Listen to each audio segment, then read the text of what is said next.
जवान अब चिराग पासवान को घेर कर हर वक्त खड़े रहेंगे और अब एक परिंदा भी चिराग पासवान को पर नहीं मार पाएगा, क्योंकि जो जेड कैटेगरी की सुरक्षा चिराग पासवान को आज दे दी गई है, उस सुरक्षा कैटेगरी में 33 यानी कि 33 जवान हर वक्त चिराग पासवान के सुरक्षा के लिए तैनात रहने वाले हैं।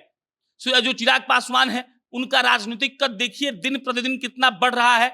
एक दो दिन पहले की घटना थी, रामविलास पासवान जी का मूर्ति गया के एक अत्रि विधानसभा है, वहीं पर एक मूर्ति था, उसको तोड़ा गया और उसके बाद जो गृह मंत्रालय है उसने चिराग पासवान के सुरक्षा को अपडेट किया है और अपडेट ये है कि अब 33 जवानों के घेरे में चिराग पासवान रहेंगे और चिराग पासवान को मारने की या हमला करने की या नुकसान पहुंचाने की बात तो दूर है, परिंदा भी पर चिराग पासवान को नहीं मार पाएगा।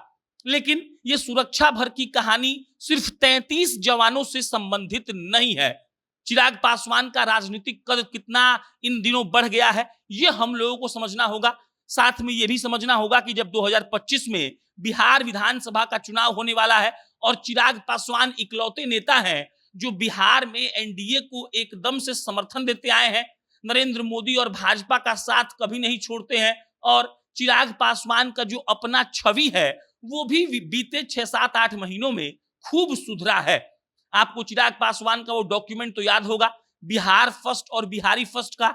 चिराग पासवान ने उस डॉक्यूमेंट के माध्यम से ये बताने का प्रयास किया था कि वो बिहार के लिए कितना ज्यादा सोचते हैं और कितना अच्छा सोचते हैं। इसके बाद चिराग पासवान का नाम फटा भी था, लोगों ने कहा था कि देखिए रामविलास जी के लड़के में दम तो है। और उसके बाद नरेंद्र मोदी का हनुमान कहे जाने लगे चिराग पासवान। कई मौकों पर नरेंद्र मोदी ने उनको गले लगाकर इस बात का पुष्टि किया कि मोदी साहब भी चिराग जी को बहुत मानते हैं। और अगर बिहार की राजनीति के पर्सपेक्टिव से बात करिएगा तो चिराग पासवान का कद दिन प्रतिदिन बढ़ता जा रहा है।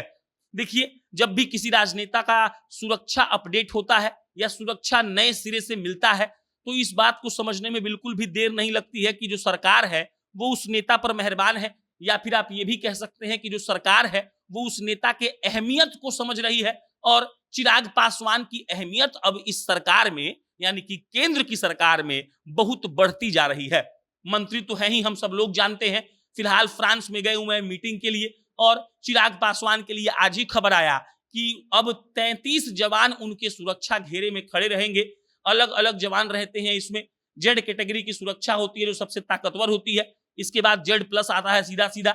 और चिराग पासवान के जो पिता की मूर्ति को 2 दिन पहले तोड़ा गया, कहा जा रहा है कि इसी के चलते उन पर कोई खतरा हो रहा होगा। गृह मंत्रालय की जो कमेटी होती है वो इस बात का जजमेंट लेती है कि क्या किसको कौन सा सुरक्षा देना चाहिए और चिराग पासवान की सुरक्षा को इसीलिए अब अपडेट कर दिया गया है। बाकी चिराग पासवान का जो रौला है वो दिन प्रतिदिन बढ़ रहा है।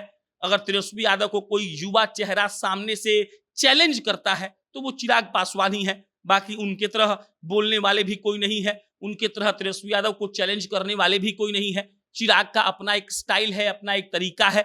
जैसे तेजस्वी यादव को विरासत में राजनीति मिली है वैसे ही चिराग को भी मिली है और इसीलिए चिराग की अहमियत बढ़ती जा रही है। अभी उम्र भी बहुत ज्यादा नहीं हुआ है, यानी कि राजनीति करने का पर्याप्त समय है। भाजपा इस बात को जानती है और भाजपा भी चिराग में अपना एक ऑप्शन देखती है, इसीलिए अभी अपडेट भी किया गया सिक्योरिटी को। उनका वैल्यू भी बढ़ रहा है। 25 के विधानसभा चुनाव को लेकर तैयारी भी करनी है। वोट बैंक जो चिराग का अपना है पासवान का वो तो है ही, इसके अलावा पिछड़ा अति पिछड़ा पर भी चिराग की पैठ कही जाती है। चिराग पासवान को जो भाजपा है वो पूरे बिहार में घुमाएगी विधानसभा चुनाव में और इसीलिए चिराग को खुश करने का दौर अब चालू हो गया है। मिला जुलाकर चिराग का कद अब बढ़ता ही जाएगा और तेजस्वी के लिए चिराग मुश्किल बनेंगे। बाकी इस पर कोई अपडेट आएगा आपको इत्तला करेंगे। मेरा नाम प्रशांत है, बहुत बहुत धन्यवाद।